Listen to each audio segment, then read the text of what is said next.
삼위일체 하나님. 예, 다들 어렵다 그러는데 오늘 아주 말끔하게 여러분에게 좀 해드리겠습니다. 그래서 조금 어려울 수 있으니까요. 여러분 제가 카톡창에다가 넣어준 거 이렇게 같이 보면서 보시면 좋을 것 같습니다. 그리고 정말 중요한 시간입니다. 그래서 여러분 이 창립 39주년 기념 감사 예배 드리면서 좀 특강 형식으로 삼위일체 하나님에 대해서 말씀을 드리겠습니다. 자, 단일 위격의 신, 그러니까 삼위일체가 아니라 단일 위격의 신이라면 한번 여러분 어떤지 한번 보십시오. 잠시 우리 자신이 하나님이라고 생각해 보십시오. 자, 우리가 하나님이었다면 신적인 지혜와 능력으로 이 우주를 창조하려고 했을까요? 만약 그렇다면, 창조하려고 했다면 왜 그랬을까요? 자, 외로움을 달래줄 친구가 필요해서일까요? 자신을 받들어줄 종들을 원해서일까요? 자, 이것은 우리가 던질 수 있는 가장 심오한 질문들 가운데 하나입니다. 하나님이 존재한다면 하나님 말고 다른 것들이 존재하는 이유는 무엇일까요? 자, 우주는 왜 있습니까? 또 우리는 또 왜 존재합니까? 왜 하나님은 피조물을 두기로 하셨을까요? 고대의 바벨론의 창조 신화인 에누마 엘리시를 보면 고대 바빌론 사람들도 일찍이 이런 질문에 답해보려고 했었다는 것을 알 수가 있습니다. 그래서 여기에서 이 마루드기라고 하는 신은 아주 대놓고 신들이 노예로 부리기 위해서 인류를 창조하겠다고 말합니다. 그러니까 이 인간을 창조하는 이유가 노예로 부려먹으려고 창조하겠다는 겁니다. 그러니까 신들은 가만히 앉아서 손도 까딱하지 않고 인간들을 부려먹으며 살아가겠다는 심산입니다. 뭐 다른 신들보다 이 마루드기 이런 의도를 보다 원색적으로 표현하는 것이 사실이지만 어쨌든 종교에서 신들은 대부분 마루드기의 접근과 비슷한 경향을 보입니다. 자, 누가 그들을 탓하겠습니까? 자, 마루드기의 논리는 정말 쏠깃하지 않습니까? 만약 우리가 신이라면 손 하나 까딱 안 하고 시켜먹을 인간들을 창조하는 겁니다. 사실 대부분의 신들이 마루둑을 따르는 것은 단순히 개별적인 취향의 문제가 아닙니다. 자기 외에 다른 모든 것들의 기원과 원인이 되는 신이 있다고 가정해 보십시오. 그가 모든 사람과 만물이 있게 했습니다. 그가 다른 것들이 있게 하기 전까지는 그는 완전히 혼자였어요. 자, 아직 아무것도 만들지 않았기 때문에 영원 전부터 혼자였다는 말입니다. 잘 생각하셔야 돼요. 다시 말해서 이 고독한 신은 영원 전부터 사랑할 다른 누구도 무엇도 가지고 있지 않았습니다. 다른 존재를 사랑하는 것은 그의 정서와는 전혀 맞지 않습니다. 물론 그는 자기 자신만큼은 사랑할 것입니다. 하지만 우리는 이런 사랑을 이기적인 사랑으로 여기고 참된 사랑이라고 하지 않죠. 그러니까 본질상 이런 외로운 신, 혼자 있는 신은 근본적으로 자기 자신에게 함몰되어 있을 수밖에 없고 외향적으로 사랑을 나타낼 수도 없습니다. 자기 홀로 있는 신이기 때문에요. 자기 만족만이 전부인 신입니다. 그가 창조를 하는 이유는 이 때문입니다. 바로 이런 점에서 여러분 이슬람교는 아주 흥미로운 긴장이 자리 잡고 있습니다. 알라는 전통적으로 99가지의 이름을 가지고 있습니다. 그런 이런 명칭들은 그가 영원전에 스스로 있을 때의 모습들을 묘사한다고 합니다. 그래서 사랑하는 자라고 하는 이름이 있어요. 와뚜뚜인데요. The loving 이란 뜻입니다. 사랑하는 자가 그 중에 99가지 이름 중에 하나입니다. 하지만 알라는 영원전에 어떻게 사랑할 수 있었을까요?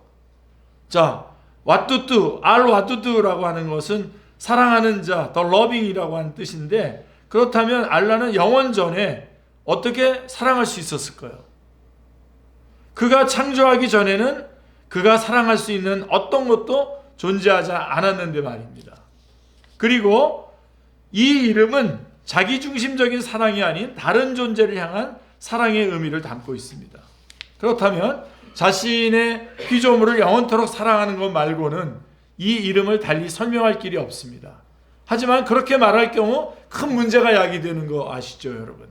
만일 알라가 자신의 명칭에 걸맞는 사랑하는 존재가 되기 위해서 피조물을 필요로 한다면 알라는 자신의 피조물에 의존하고 있다는 말이 됩니다. 그러면 벌써 신이 아니죠. 피조물을 의존한다는 것은 신이 아닌 거죠. 자, 그런데 이슬람의 핵심적인 신앙의 내용 가운데 하나가 알라는 아무것도 의존하지 않는다는 것입니다. 자, 아무것도 의존하지 않는데 그는 사랑이에요. 사랑은, 그리고 아무도 없는데 누굴 사랑합니까? 여기에 난제가 있습니다.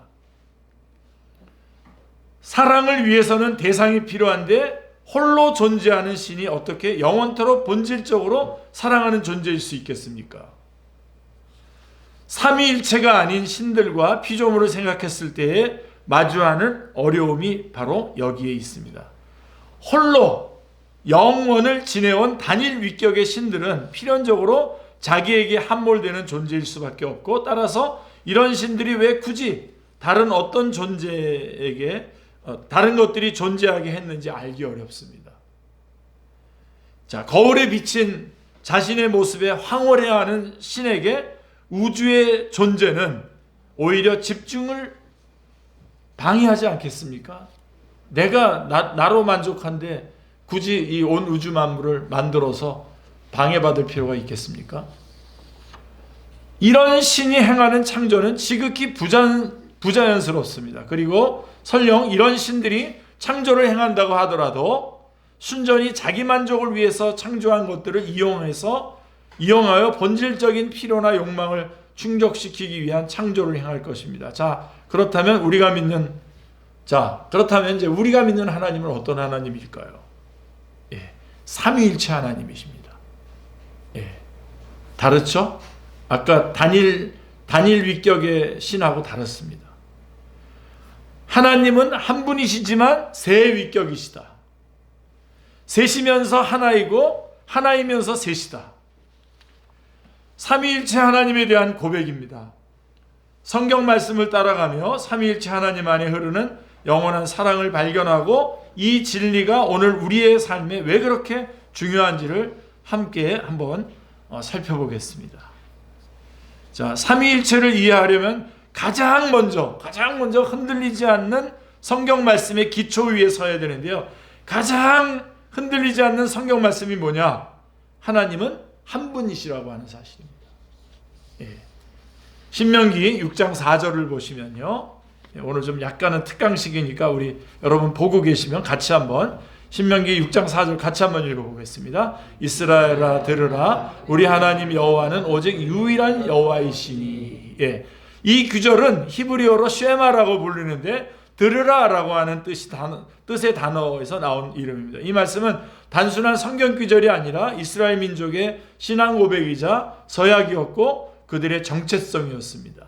이스라엘 사람들은 이 말씀을 매일 암송했고 아이들에게 가르쳤으며 집 문설주에까지 기록했습니다. 오늘날에도 경건한 유대인들은 이 말씀을 기도의 중심으로 반복합니다. 자, 왜일까요?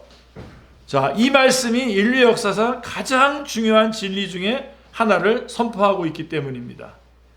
하나님은 여럿이 아니라 오직 한 분이십니다. 여기서부터 출발해야 됩니다. 그래서 이사야 45장 5절 같이 한번 읽겠습니다. 나는 여호와라, 나 외에 다른 이가 없나니 나밖에 신이 없느니라. 이것을 우리는 유일신 신앙, 즉 일신론이라고 부릅니다. 여러 신들을 섬기는 이방 종교들처럼 신들의 모임이 있는 것도 아니고 신들의 서열 구조가 있는 것도 아닙니다. 오직 한 분, 스스로 존재하시고 영원하시며 하늘과 땅을 창조하신 유일한 하나님이십니다. 이사야 44장 6절에도 보면요, 같이요, 나는 처음이요 나는 마지막이라 나 외에 다른 신이 없느니라 하고 말씀하고 있습니다. 이것은 고대 세계에서 매우 급진적인 선언이었어요. 예. 주변 나라들은 풍요의 신이 있죠, 전쟁의 신이 있죠, 태양의 신이 있죠, 달의 신이 있죠, 바다의 신이 있죠. 수백 수천 개의 신들을 섬겼습니다. 예. 뭐 여기 일본만 가더라도 여러분 어마어마하게 많지 않습니까? 예. 우에노 공원에 가면 거기 그 동물인데 거기 다 신이에요. 예. 그래서 저 거기서 그 나무 조각을 이렇게 몇 개 빼왔는데 내가 그때 당시 예, 신들이 노였는지 모르겠습니다. 예. 약간 특별히 고대 세계에는 많은 신들이 있는데 오직 신은 한 분이시다라고 이렇게 하는 이 선언은 아주 급진적인 선언이었습니다.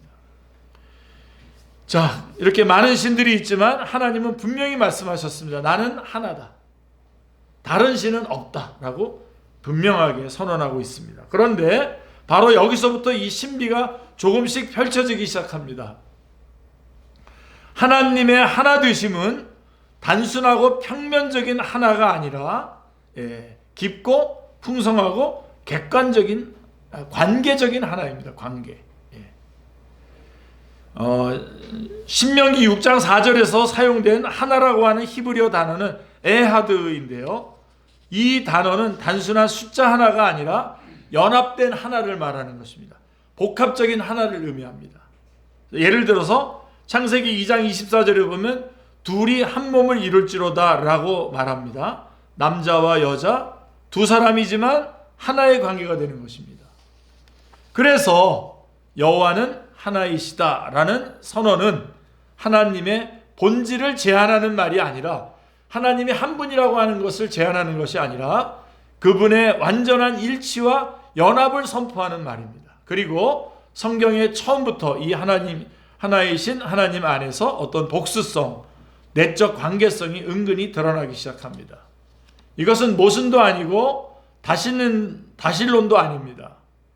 우리가 오늘날 삼위일체라고 부르는 신비에 대한 아주 초기의 속삭임과도 같습니다. 자, 그래서 하나님의 본질은 하나이지만 그분은 본질적으로 관계적인 분이십니다. 그래서 이것이 출발점입니다. 성부, 성자, 성령님을 말하기 전에 우리는 먼저 분명히 고백해야 됩니다. 하나님은 한 분이시다. 예. 자, 이제 이 하나님께서 자신을 어떻게 계시하시는지 보겠습니다. 그 여정은 성경의 첫 장 창세기에서 시작이 되는데요. 창세기 1장 26절 같이 한번 보겠습니다. 하나님이 이르시되 우리가 우리의 형상을 따라 우리의 모양대로 사람을 만들자. 예, 여기서 우리의라고 하는 표현은 결코 우연이 아닙니다. 의도적인 표현입니다. 의도적으로 우리라고 하는 말을 썼습니다. 우리는 누구일까요? 예, 천사의 수는 없습니다. 인간은 천사의 형상대로 창조되지 않았습니다. 오직 하나님의 형상대로만 창조되었습니다. 하나님은 여기서 자기 자신의 안에서 말씀하고 계십니다. 성부, 성자, 성령님 사이의 대화인 것입니다. 이것은 여러 신들의 회의가 아니라 하나님의 단일한 본질 안에서 이루어지는 내적 교통입니다. 더 놀라운 사실이 있습니다. 창세기 1장 1절에서 사용된 하나님이라고 하는 단어는 엘로힘인데 엘로힘이라고 하는 힘, 이것이 바로 복수형 명사입니다. 그런데 동사는 단수형을 사용하죠. 엘로힘이라고 하는 그런 복수형인데 동사는 단수형이에요. 이 조합은 문법적으로 매우 독특하지만 신학적으로는 깊은 의미를 담고 있습니다. 하나님은 분명 한 분이시지만 그분의 존재는 단순한 단일성이 아니라는 것입니다.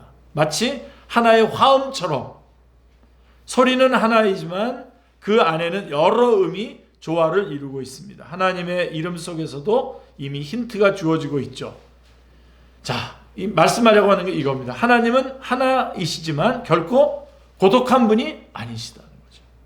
이 천지 만물을 창조하기 전에, 인간을 창조하기 전에도 하나님은 스스로 만족하고 충만하고 모든 것이 풍족하신 분이었던 것입니다. 그래서 뭔가 피조물이 필요한 것이 아니었다는 겁니다. 그리고 창조의 순간 이 삼위 하나님의 사역은 더욱 분명하게 드러나죠. 그 이름 우리가라고 하는 거기에서 분명하게 드러났지만 또 창조의 순간에 이 삼위 하나님의 사역은 더욱 분명히 드러납니다. 창세기 1장 1절 2절입니다. 같이 읽겠습니다. 태초에 하나님이 천지를 창조하시니라. 땅이 혼돈하고 공허하며 흑암이 깊음 위에 있고 하나님의 영은 수면 위에 운행하시니라. 여기에서는 하나님과 하나님의 영이 등장하죠. 자, 그렇다면 성자는 어디에 계셨을까요? 요한복음 1장 1절로 3절 말씀 한번 같이 읽어보겠습니다. 태초에 말씀이 계시니라. 이 말씀이 하나님과 함께 계셨으니 이 말씀은 곧 하나님이시니라. 그가 태초에 하나님과 함께 계셨고 만물이 그로 말미암아 지은 바 되었으니 지은 것이 하나도 그가 없이는 된 것이 없느니라. 그리고 요한복음 1장 14절에 가보시면요, 같이요. 말씀이 육신이 되어 우리 가운데 거하심에 우리가 그의 영광을 보니 아버지의 독생자의 영광이요 은혜와 진리가 충만하더라. 자, 여기에서 이 말씀 헬라어로 로고스인데 바로 예수님을 가리키는 거죠. 그렇다면 창조의 현장에 우리 아까 1장에 있는 말씀하고 같이 연결해서 보면 창조의 현장에는 누가 계셨습니까? 성부 하나님이 계셨죠. 그리고 생명을 운행하시는 성령 하나님이 지금 운행하고 계시죠. 그리고 만물을 창조하신 말씀이신 빛이 있으라라고 하는 그 말씀이신 성자 하나님이 계셨습니다. 다 같이 계셨죠. 거기. 골로새서 1장 16절 17절은 이렇게 말하고 있습니다. 같이 한번 읽겠습니다. 만물이 그에게서 창조되되 하늘과 땅에서 보이는 것들과 보이지 않는 것들과 혹은 왕권들이나 주권들이나 통치자들이나 권세들이나 만물이 다 그로 말미암고 그를 위하여 창조되었고 또한 그가 만물보다 먼저 계시고 만물이 그 안에 함께 섰느니라. 이것은 신화가 아닙니다. 하나님의 계시입니다. 세 분의 신이 협력하는 이야기가 아니라 한 분 하나님이 세 위격으로 자신을 나타내는 방식입니다. 예수님의 탄생 이전부터, 이게 굉장히 중요해요. 예수님은 탄생 이전부터, 율법 이전부터, 이스라엘 이전부터 하나님은 이미 자신이 어떤 분이신지를 보여주고 계십니다. 비록 삼위일체라고 하는 단어가 성경에 등장하지 않지만 그 진리는 성경 첫 장부터 분명히 새겨져 있습니다. 한 분 하나님, 그러나 한 위격은 아니신 하나님, 이 신비는 성경의 페이지를 넘길수록 점점 더 선명하게 드러납니다. 자, 그러면 이제 우리는 역사상 가장 논쟁적이고 가장 오해받아온 인물 예수님을 한번 바라보게 됩니다. 자, 어떤 사람은 그분을 예수님을 위대한 도덕교사라고 말하고 어떤 사람은 예언자라고도 부르고 어떤 사람들은 하나님이 창조하신 가장 높은 존재일 뿐 하나님은 아니라고 말합니다. 그러나 성경은 분명하게 말씀하고 있습니다. 예수님은 창조된 존재가 아닙니다. 그리고 그분은 영원한 하나님의 아들이시며 완전한 하나님이십니다. 골로새서 2장 9절을 보실까요? 같이요. 그 안에는 신성의 모든 충만이 육체로 거하시고, 부분이 아닙니다. 일부가 아닙니다. 모든 충만함이라고 말하고 있습니다. 예수님은 땅에 오실 때에 신성을 버리신 것이 아니라 인성을 입으신 겁니다. 신성은 그대로 가지고 계시면서 또 인성을 입으신 겁니다. 완전한 인간이 되셨지만 동시에 완전한 하나님이셨습니다. 우리 기독론의 핵심이죠, 이게. 이것은 신비이지만 성경적인 진리입니다. 그리고 예수님은 자신의 정체성을 숨기지 않으셨어요. 분명히 선언하셨습니다. 요한복음 10장 30절에 보세요. 같이요. 나와 아버지는 하나이니라. 예수님 말씀하신 거거든요. 그리고 요한복음 8장 58절도 같이요. 아브라함이 나기 전부터 내가 있느니라. 이 말씀은 단순한 비유가 아닙니다. 출애굽기 3장 14절에 떨기나무 가운데서 하나님이 모세에게 말씀하신 나는 스스로 있는 자니라. 그 하나님의 이름을 예수님이 사용하신 것입니다. 예수님은 자신이 영원하시며 신성과 동등하며 이스라엘의 하나님과 하나이심을 선언하셨습니다. 그리고 종교 지도자들은 그 의미를 정확하게 알아들었기 때문에 그들이 돌로 치려고 했어요. 예수님이 자기를 하나님이라고 했다는 거잖아요. 요한복음 10장 33절 같이요. 우리가 너를 돌로 치려는 것은 선한 일 때문이 아니라 내가 사람이 되어 자칭 하나님이라 함이로라. 그러니까 사람들도 알았고 예수님도 분명히 자기가 하나님이라고 하는 것을 분명하게 선언하고 있는 것입니다. 그래서 하지만 예수님은 자신이 누구인지 전혀 혼란스러워하지 않았고 제자들 역시 마찬가지였습니다. 예수님 부활하신 후에 도마는 예수님의 발 앞에 엎드려서 이렇게 고백했어요. 같이 고백해 볼까요? 나의 주님이시요 나의 하나님이시니이다 라고 말씀하고 있습니다. 요한복음 20장 28절에. 자, 주목해 보십시오. 예수님은 도마를 꾸짖었나요? 야, 너 무슨 얘기를 하는 거야? 내가 무슨 하나님이야? 이렇게 하셨어요? 안 하셨습니다. 그렇죠? 그 고백을 정지시키지 않으셨습니다. 정정하지 않았습니다. 그 고백을 받아들이셨습니다. 왜냐하면 그분은 경배받기에 합당하신 분이기 때문입니다. 아멘. 복음서 전체를 보면 예수님은 오직 하나님만이 하실 수 있는 일을 행하십니다. 그분은 죄를 용서하십니다. 죄사함은 하나님만이 하실 수 있는 일인데요. 그분은 제자들의 경배를 받으십니다. 무리를 거르시고 죽은 자를 살리시며 말씀 한마디로 폭풍을 잠잠케 하셨습니다. 그리고 하나님의 권위로 영원한 진리를 선포하시는데요. 같이 선포해 볼까요? 같이요. 내가 곧 길이요 진리요 생명이다. 나는 부활이요 생명이다. 예. 그리고 무엇보다도 가장 강력한 선언은 이것입니다. 예수님은 모든 인류를 심판하실 분이라고 말씀하셨어요. 요한복음 5장 22절로 23절 같이요. 아버지께서 아무도 심판하지 아니하시고 심판을 다 아들에게 맡기셨으니 이는 모든 사람으로 아버지를 공경하는 것 같이 아들을 공경하게 하려 하심이라. 자, 이 말씀을 곰곰이 생각해 보십시오. 하나님 아버지는 모든 피조물이 아들을 자신과 동일하게 공경하기를 원하셨습니다. 여기에는 오해의 여지가 없습니다. 예수님은 단순히 하나님의 심부름꾼이 아닙니다. 그분은 우리 가운데에 오신 하나님이시며 우리를 위해 고난받으셨고 우리를 구속하시기 위해 사람이 되신 분이십니다. 유명한 빌립보서 2장 6절 7절 말씀 같이 한번 읽어볼까요? 그는 근본 하나님의 본체시나 하나님과 동등됨을 취할 것으로 여기지 아니하시고 오히려 자기를 비워 종의 형체를 가지사 사람들과 같이 되셨고, 예. 영원하신 하나님의 아들은 하늘의 영광을 내려놓고 육신을 입으시고 우리를 구원하시기 위해서 이 땅에 오셨습니다. 그분은 단지 종으로 오신 것이 아니라 임마누엘, 곧 하나님이 우리와 함께 계신다라고 하는 분으로 임마누엘로 우리 가운데 오신 것입니다. 그래서 예수님 하나님이시고요. 그 다음에 이제 성령님에 대해서 이야기해 보겠습니다. 자, 많은 사람들이 성령이라고 하는 말을 들으면 비둘기 바람 혹은 가슴속에 따뜻한 감정 정도로를 떠올립니다. 하지만 분명히 짚고 넘어가야 됩니다. 성령님은 상징이 아닙니다. 막연한 에너지나 감정도 아닙니다. 그것이 아닙니다. 그것이 아닙니다. 성령님은 인격이시며 그 이상으로 하나님이십니다.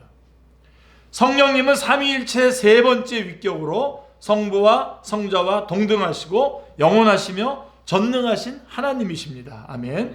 사도행전 5장 3절로 4절 말씀해 보시면 아나니아가 헌금을 속였을 때에 베드로는 이렇게 말합니다. 우리 같이 한번 읽어보겠습니다. 베드로가 이르되 아나니아야 어찌하여 사탄이 내 마음에 가득하여 내가 성령을 속이고 땅값 얼마를 감추었느냐. 땅이 그대로 있을 때에는 내 땅이 아니며 판 후에도 내 마음대로 할 수가 없더냐. 어찌하여 이 일을 내 마음에 두었느냐. 사람에게 거짓말한 것이 아니요 하나님께로다. 예. 자, 아나니아는 하나님을 속였는데 베드로는 그것을 아나니아는 성령님을 속였는데 베드로는 그것을 하나님을 속인 것과 동일하게 말하고 있습니다. 그래서 성령님과 하나님을 동일시하고 있는 것입니다. 이것은 분명합니다. 성령님은 단순히 하나님에게서 나오는 능력이 아닙니다. 성령님은 하나님의 임재이시며 우리 안에 그리고 우리 가운데 거하시는 하나님이십니다. 아멘. 성경은 성령님께서 인격의 모든 속성을 가지셨음을 보여주고 있습니다. 성령님은 말씀하십니다. 요한계시록 2장 7절 말씀 같이 읽겠습니다. 귀 있는 자는 성령이 교회들에게 하시는 말씀을 들을지어다. 이기는 그에게는 내가 하나님의 낙원에 있는 생명나무의 열매를 주어 먹게 하리라.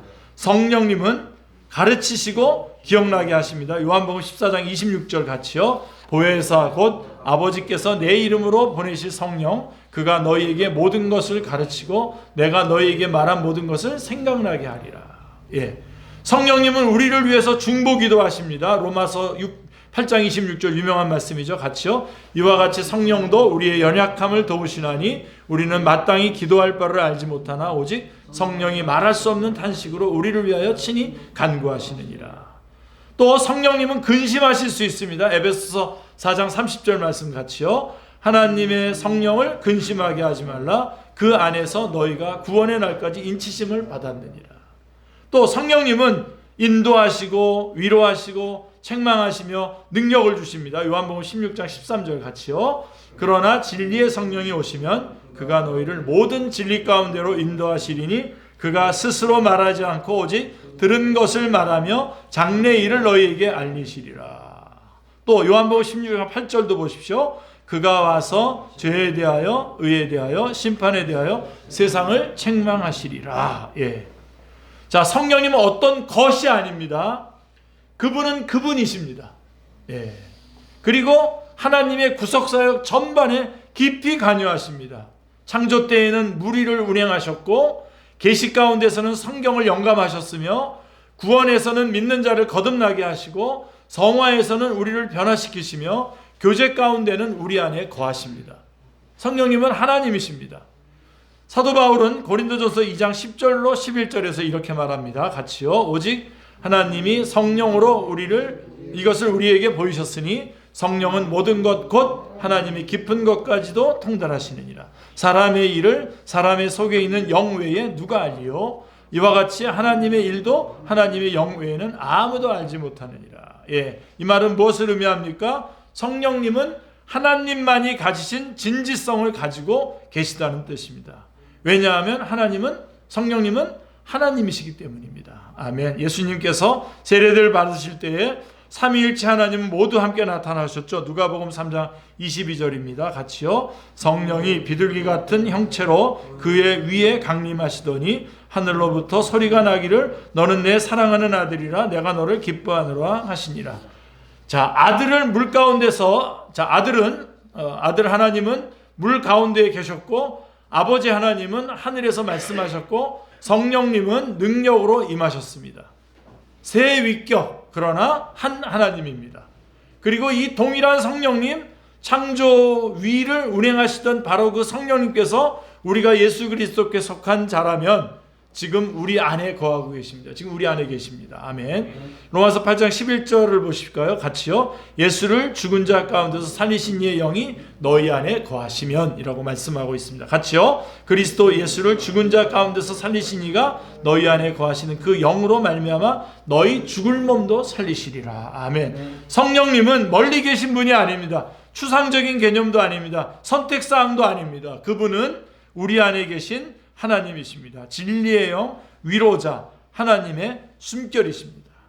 자, 그러면 이제부터 저는 지금 삼위일체 하나 단일신의 문제, 단일신이 가지고 있는 한계에 대해서 말했고, 단일 위격의 신에 대해서 한계를 말했고, 삼위일체 하나님이 어떤 분이신지를 말씀을 드렸고, 지금 예수님이 하나님이시라고 하는 것, 성령님이 하나님이시라는 것까지 말씀드렸는데, 자, 이제 이런 질문이 생길지도 모릅니다.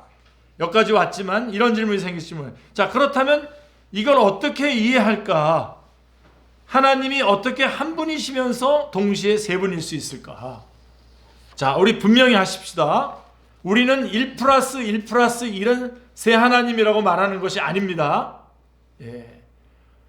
한 분 하나님을 말씀하시면서 세 위격이 있다는 걸 말하고 있는 겁니다. 또한 하나님이 배우처럼 세 가지 역할을 바꿔가며 연기하신다고 말하는 것도 아닙니다. 예. 그래서 예를 들면 이기남 목사가 목사고 또 집에 가면 아버지고 또 어디 딴 데 운동장에 가면 축구 선수고 이렇게 그런 세 가지 역할을 했다, 그런 게 아닙니다. 성경이 계시하는 진리는 훨씬 더 아름답고 훨씬 더 깊습니다. 자, 우리 글로 이제 한번 들어가 보겠습니다. 자, 분명히 말하면 이렇습니다. 아버지는 하나님이십니다. 아들은 하나님이십니다. 성령님은 하나님이십니다. 각 위격은 완전한 신성이며 영원하시고 서로 구별되지만 분리되지 않습니다. 그러나 아버지는 아들이 아니고 아들은 성령님이 아니며 성령님은 아버지가 아닙니다. 새 하나님이 아닙니다. 그것은 성경이 금하는 다실론입니다. 새 하나님 아니고요. 한 분이 새 역할을 하는 것도 아닙니다. 그것은 초대교회가 배격한 양태론입니다. 성경이 가르치는 바는 이것입니다. 거기 같이 한번 읽겠습니다. 하나님은 한 본질을 가진 한 분 존재이시며 영원부터 새 위격으로 존재하시는 분이십니다. 예, 같이요. 그들은 동등하시고 영원하시며 분리되지 않고 항상 뜻과 영광 안에서 하나이십니다. 그들은 섞여 흩어지지도 않고 갈라져 나눠지지도 않습니다. 위격은 구별되지만 본질은 하나입니다. 예. 이게 삼위일체 하나님을 말씀하고 있는 것입니다. 예수님은 말씀하셨어요. 요한복음 10장 30절에 우리도 같이 한번 읽어볼까요? 나와 아버지는 하나이니라. 자, 이것은 추상적인 교리가 아닙니다. 예수님의 사역 속에서 실제로 드러났잖아요. 가장 분명한 장면 중에 하나가 마태복음 3장 16절 17절인데요. 같이 한번 읽겠습니다. 잘 그 내용을 보면서 읽으셔야 됩니다. 같이. 예수께서 세례를 받으시고 곧 물 위에서 올라오실새 하늘이 열리고 하나님의 성령이 비둘기같이 내려 자기 위에 임하심을 보시더니 하늘로부터 소리가 있어 말씀하시되 이는 내 사랑하는 아들이요 내 기뻐하는 자라 하시니라. 예. 자, 여기 있습니다. 삼위일체의 완전한 장면입니다. 물 가운데 계신 아들, 위에서 내려오시는 성령님, 하늘에서 울려 퍼지는 아버지의 음성, 새 위격이 완전한 조화 가운데 함께 역사하십니다. 아멘. 자, 그리고 하나님은 승천하시기 직전에 제자들에게 우리가 지상명령이라고 부르는 말씀을 주셨죠. 마태복음 28장 19절 유명한 말씀이죠. 같이요. 그러므로 너희는 가서 모든 민족을 제자로 삼아 아버지와 아들과 성령의 이름으로 세례를 베풀고. 자, 여기서 주목하십시오. 이름들이 아니라 뭐라고 되어 있습니까?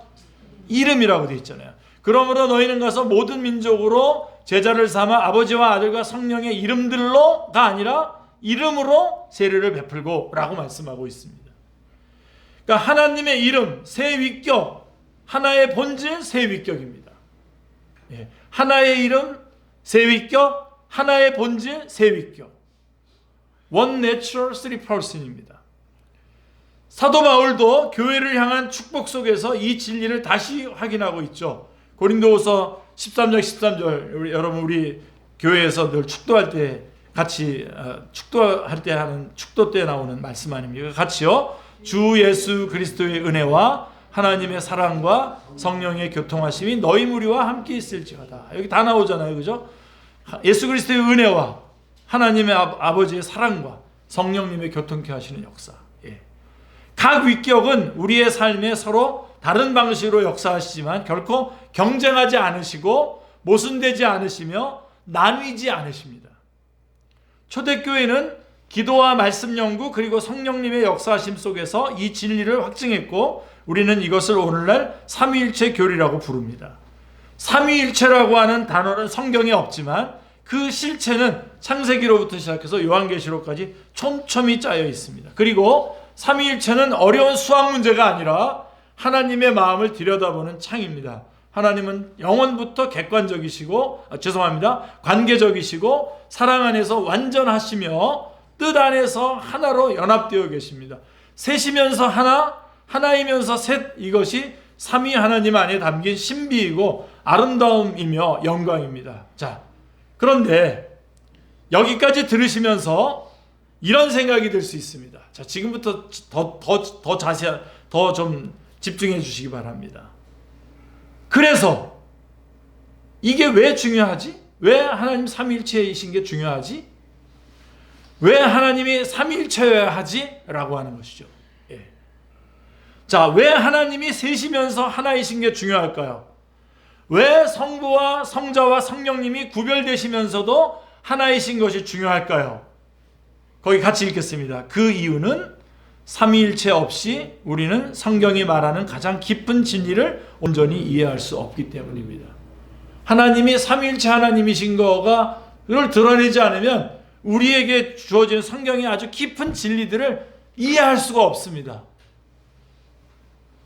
그래서 성경 전체에서 요한일서 4장 8절은 이렇게 말합니다. 하나님은 사랑이시다 라고 말씀하고 있어요. 여기서 성경은 하나님이 사랑을 가지고 계신다거나 하나님이 사랑을 보여주신다거나 이렇게 말하지 않습니다. 뭐라고 말합니까? 하나님은 사랑이시다라고 말하고 있습니다. 하나님이 사랑이신 겁니다. 사랑은 하나님이 하시는 어떤 행동이 아니라 하나님의 본성 자체라고 하는 뜻입니다. 그런데 여기에 질문이 하나 생기겠죠? 그럼 만약 하나님이 사랑이시라면, 그리고 창조 이전에, 이제 여기가 굉장히 중요해요, 여러분. 만약 하나님이 사랑이시라면, 그리고 창조 이전 영원부터 하나님이 홀로 존재하셨다면 그분은 누구를 사랑하셨을까요? 아까 단일 위격의 신들은 거짓말한 거잖아요, 그죠? 알라 같은 경우는 자기가 영원한 사랑이라고 말하지만 누구를 사랑합니까? 아무도 없는데. 근데 여기서 하나님 창조 이전부터 영원부터 하나님이 홀로 존재하셨다면, 자, 그분은 누구를 사랑하셨을까요? 자, 만약 하나님이 영원부터 혼자 계신 고독한 존재였다면 그분은 사랑일 수가 없습니다. 사랑은 반드시 관계를 필요로 하기 때문입니다. 사랑을 줄 대상이 있어야 하며 사랑을 받을 대상이 있어야 하며 그 사랑 안에 함께 거할 관계가 있어야 됩니다. 그래서 삼위일체 교리는 단지 신학적인 이론이 아니라 관계의 진리입니다. 성경 말씀의 깊은 뜻을, 의미를 알 수 있는 중요한 진리인 것입니다. 영원 전부터 아버지는 아들을 사랑하셨고, 핵심이 나온 겁니다. 지금 영원 전부터 아버지는 아들을 사랑하셨고 아들은 아버지를 사랑하셨으며 성령님은 그 사랑의 영원한 교제와 연합의 끈이셨습니다. 아멘. 그래서 오늘 제가 처음으로 읽었었던, 우리 본문으로 읽었었던 요한복음 17장 24절에서 예수님은 이렇게 말씀하셨습니다. 이게 핵심 구절이죠. 이 구절 여러분 다 암송하셔도 좋습니다. 요한복음 17장 24절 같이요. 아버지여, 내게 주신 자도 나 있는 곳에 나와 함께 있어 아버지께서 창세 전부터 나를 사랑하심으로 내게 주신 나의 영광을 그들로 보게 하시기를 원하옵나이다. 시간이 생기기 전, 공간이 생기기 전, 별이 타오르기 전, 천사들이 노래하기 전, 창조의 첫 숨이 시작되기 전부터 이미 하나님은 사랑이 거기에 존재하고 있었습니다. 하나님은 사랑이셨습니다. 그래서 다른 신들이 없지만 다른 신들을 얘기한다면 다른 신과는 전혀 다르죠. 삼위일체 하나님. 왜요? 왜 그 시작 전부터 이미 사랑이 존재했습니까? 하나님이 삼위의 하나님이시기 때문입니다. 이것이 삼위일체가 아름답고 또한 반드시 필요한 이유인 것입니다. 삼위일체는 우리에게 말해줍니다. 관계는 하나님의 본성에서 나중에 붙은 요소가 아니라 하나님의 본질이라는 사실을, 그리고 여기 놀라운 사실이 있습니다. 하나님은 외로워서 우주를 만든 것이 아닙니다. 하나님은 뭔가가 필요했기 때문에 온 우주를 만든 것이 아닙니다. 하나님은 그대로 하나님은 하나님이신 겁니다. 그 자체가 하나님이시고 사랑이시고 그 자체가 완전하시고 충만하시고 모든 것입니다. 심심해서 창조하신 것이 아닙니다. 찬양이나 동료가 필요해서 인간을 만드신 것도 아닙니다. 고대 근동에, 제가 처음에 소개했던 것처럼 그런 고대 근동의 창조 이야기처럼 일을 시켜 먹을 존재가 필요해서 인간을 만드신 것도 아닙니다. 삼위일체 하나님은 이미 완전한 기쁨과 사랑과 교제 안에서 충만하셨습니다. 그러면 왜 우리를 창조하셨을까요?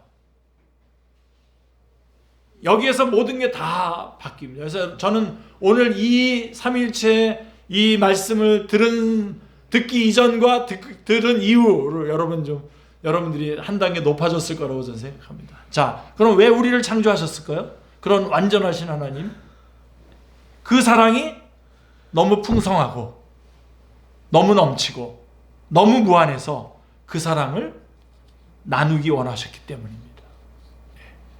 그러니까 하나님을 위해서 필요해서 인간을 만든 게 아니라 하나님이 원하셔서 이 사랑을 주려고 우리를 만든 겁니다.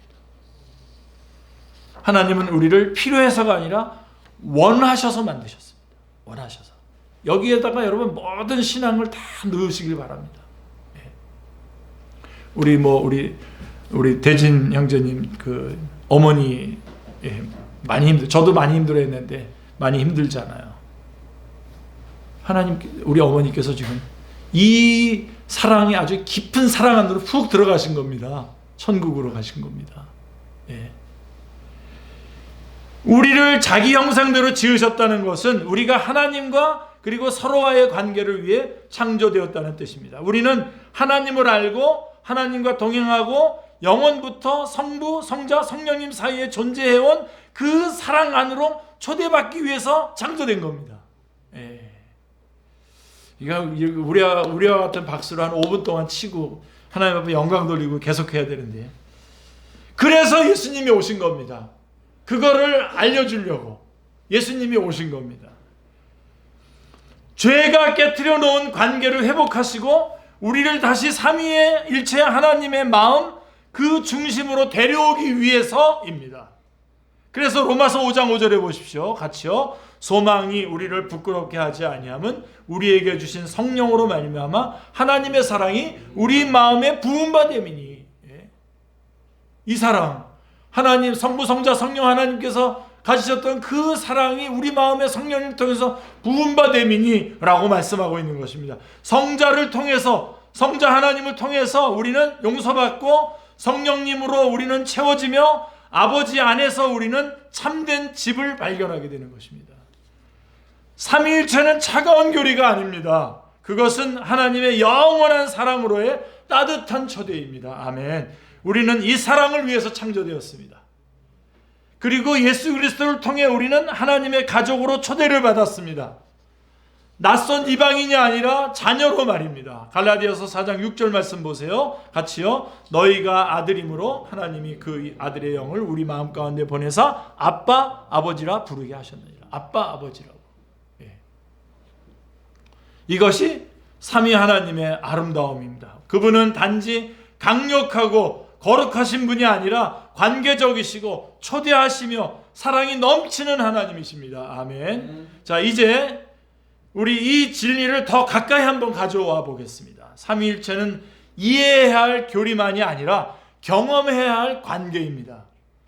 지식으로만 아는 것이 아니라 마음으로 살아내는 현실입니다. 삼위일체는 매우 개인적입니다. 우리는 아버지께 창조되었고 아들로 인해 구속받았고 성령님으로 변화됩니다. 예. 아버지께서 계획하셨고 그래서 창조하셨고 아들은 실천하셨습니다. 그래서 우리 가운데 오셔서 십자가 달로 돌아가심으로 우리를 구속하셨고 성령님은 우리를 변화시킵니다. 그 사건이 나를 위한 거라고 하는 것을 우리 가운데 알려주시는 것입니다. 삼위 하나님 각 위격은 우리의 삶 모든 부분에 깊이 관여하고 계십니다. 첫 순부터 마지막 순간까지 그리고 영원까지 우리는 삼위 하나님의 사랑과 역사하심 안에 둘러싸여 있습니다. 할렐루야. 예. 자, 그럼 정리해 보겠습니다. 오늘 여러분 잘 따라오셨는데요. 정리해 보겠습니다. 첫째로 우리는 아버지께 창조되었습니다. 하나님 아버지께. 그래서 여러분 우리는 아버지라고 부르면서 기도하게 하잖아요. 말라기 2장 10절 말씀 같이 읽겠습니다. 우리는 한 아버지를 가지지 아니하였느냐? 한 하나님께 지으신 바가 아니냐? 어찌하여 우리 각 사람이 자기 형제에게 거짓을 행하여 우리 조상들의 언약을 욕되게 하느냐? 우리는 한 아버지를 가지지 않았냐? 이렇게 말씀하고 있습니다. 하나님은 우리가 태어나기 전부터 우리를 아셨습니다. 아멘. 예. 시편 139편 13절 14절 보십시오. 같이요. 주께서 내 내장을 지으시며 나의 모태에서 나를 만드셨나이다. 내가 주께 감사하옴은 나를 지으심이 심히 기묘하심이라. 주께서 하시는 일이 기이함을 내 영혼이 잘 아나이다. 예. 그러니까 여러분 우리보다 우리를 더 잘 알고 계신 창세 전부터 그리고 우리 구원해 주신 거예요. 불러주신 거예요. 우리의 삶은 아버지 하나님의 마음에서 시작되었습니다.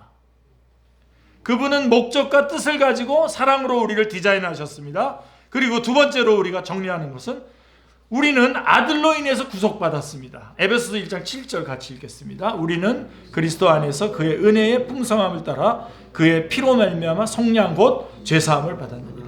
예. 영원하신 아들 예수님은 시간 속으로 들어오셔서 우리의 죄를 지고 우리의 수치를 짊어지시고 십자가에서 우리의 자유를 값주고 사셨습니다.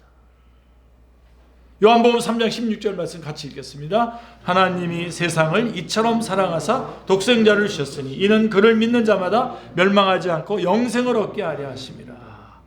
예수님을 통해 우리는 다시 아버지와 올바른 관계로 회복이 된 것입니다. 그리고 세 번째로 우리는 성령님으로 변화됩니다. 고린도후서 3장 18절 같이 읽겠습니다. 우리가 다 수건을 벗은 얼굴로 거울을 보는 것 같이 주의 영광을 보매 그와 같은 형상으로 변화하여 영광에서 영광에 이르니 곧 주의 영으로 말미암음이라. 곧 주의 영으로 말미암음이라 말씀하고 있습니다. 성령님은 단지 우리의 주변에 계신 분이 아닙니다. 그분은 우리 안에 계십니다. 성령님은 우리를 책망하시고 인도하시고 강하게 하시고 사명을 감당하도록 장비를 시키시며 진리를 밝히 보여주십니다. 요한복음 16장 13절도 보십시오. 같이요. 그러나 진리의 성령이 오시면 그가 너희를 모든 진리 가운데로 인도하시리니 그가 스스로 말하지 않고 오직 들은 것을 말하며 장래의 일을 너희에게 알리시리라. 그리고 우리가 기도할 때마다 우리는 삼위 하나님 모두와 관계하고 있는 것입니다. 우리는 아버지께 기도하죠. 아들을 통해서 나가죠. 성령님으로 말미암아 기도합니다. 우리는 예수님의 이름으로 성령님을 통해서 하나님 아버지께 기도하는 것입니다. 에베소서 2장 18절도 같이 읽겠습니다. 이는 그로 말미암아 우리 둘이 한 성령 안에서 아버지께 나아감을 얻게 하려 하심이라. 우리의 가장 깊고 친밀한 기도조차도 본질적으로 삼위일체적입니다. 그래서 우리가 기도할 때에 삼위일체 하나님께서 다 관여하시는 것입니다. 우리는 기도 중에 결코 혼자가 아닙니다. 그래서 여러분 기도하는 시간이 우리에게 최고의 시간인 것입니다.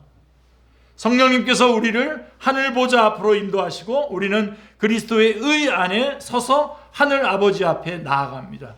그리고 거기서 끝나지 않습니다. 삼위 하나님은 우리의 영적 여정에 모든 단계에 함께 하십니다. 아버지는 우리를 이끄시고 아들은 우리를 구원하시며 성령님은 우리를 인치십니다. 에베소서 1장 13절 같이요. 그 안에서 너희도 진리의 말씀 곧 너희의 구원의 복음을 듣고 그 안에서 또한 믿더 약속의 성령으로 인치심을 받았으니.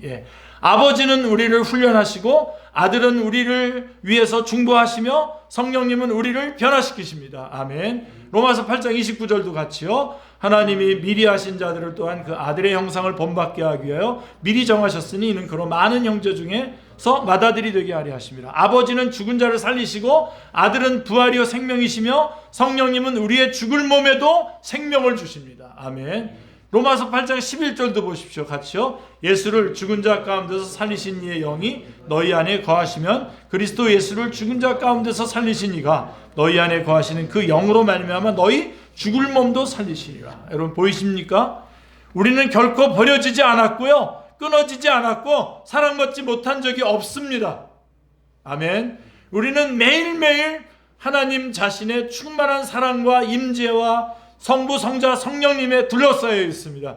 이것이 삼위일체입니다.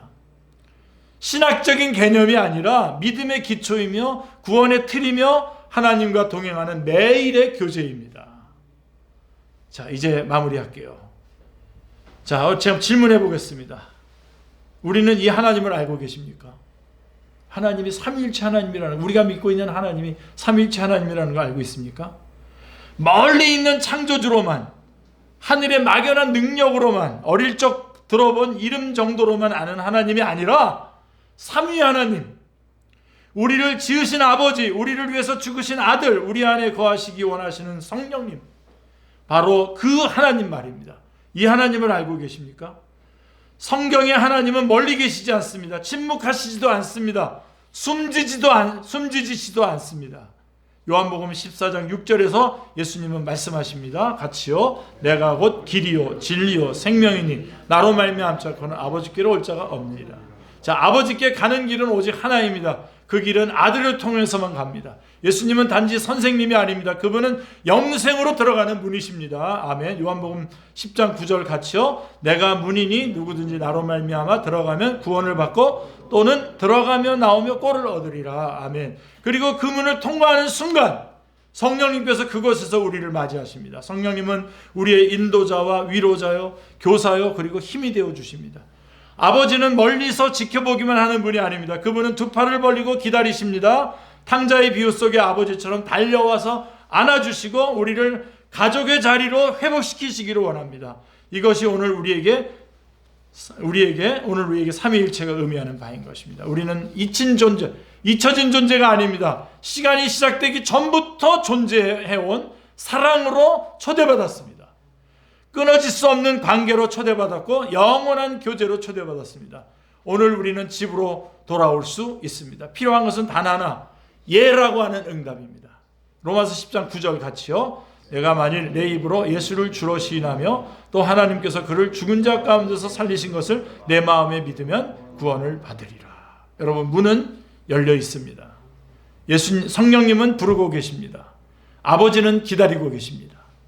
이 삼위 하나님께 나오십시오. 자, 하나님은 한 분이십니다. 동시에 하나님은 세 위격이십니다. 아버지는 하나님이십니다. 아들은 하나님이십니다. 성령님은 하나님이십니다. 세 하나님이 아니라 완전하고 영원한 하나됨 안에 계신 한 하나님이십니다. 이것이 삼위일체입니다. 풀어야 할 퍼즐이 아니라 두려워해야 할 수수께끼가 아니라 붙잡고 들어가야 할 진리이며 들어가야 할 관계입니다. 이 삼위일체 하나님에게로 덤벙 들어가시길 바랍니다. 삼위일체는 관찰만 하는 신비가 아닙니다. 경험하라고 하는 초대입니다.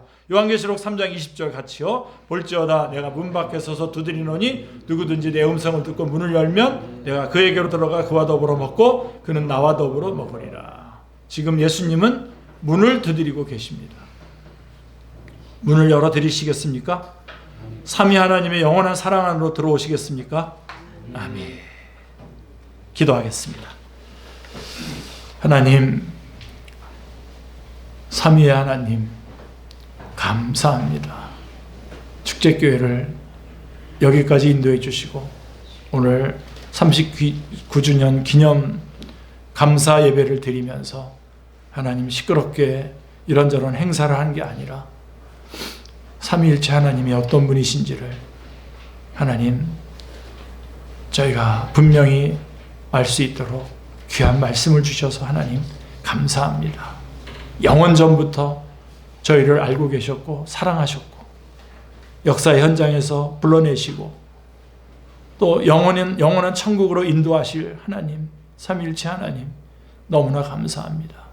하나님, 이 교회가 계속해서 이 삼위일체 하나님을 증거하는, 그래서 잘못된 것이라면 언제든지 개혁하는 개혁교회가 되게 하여 주시옵소서. 하나님, 오늘 삼위일체 하나님을 저희가 듣고 알았사오니 하나님, 삼위일체 하나님의 그 사랑 안에 저희들이 다 들어가서 그 안에서 하나님의 넘치는 사랑을 받으며 또 그 사랑을 전하며 증거하며 살아갈 수 있도록 인도하여 주시옵소서. 어느 날 주님께서 또 저희를 부르실 때에 하나님 기쁨으로 주님을 월컥 끌어안는 저희들이 다 되게 하여 주옵소서. 감사드리오며 주 예수 그리스도의 이름으로 기도드리옵나이다. 아멘.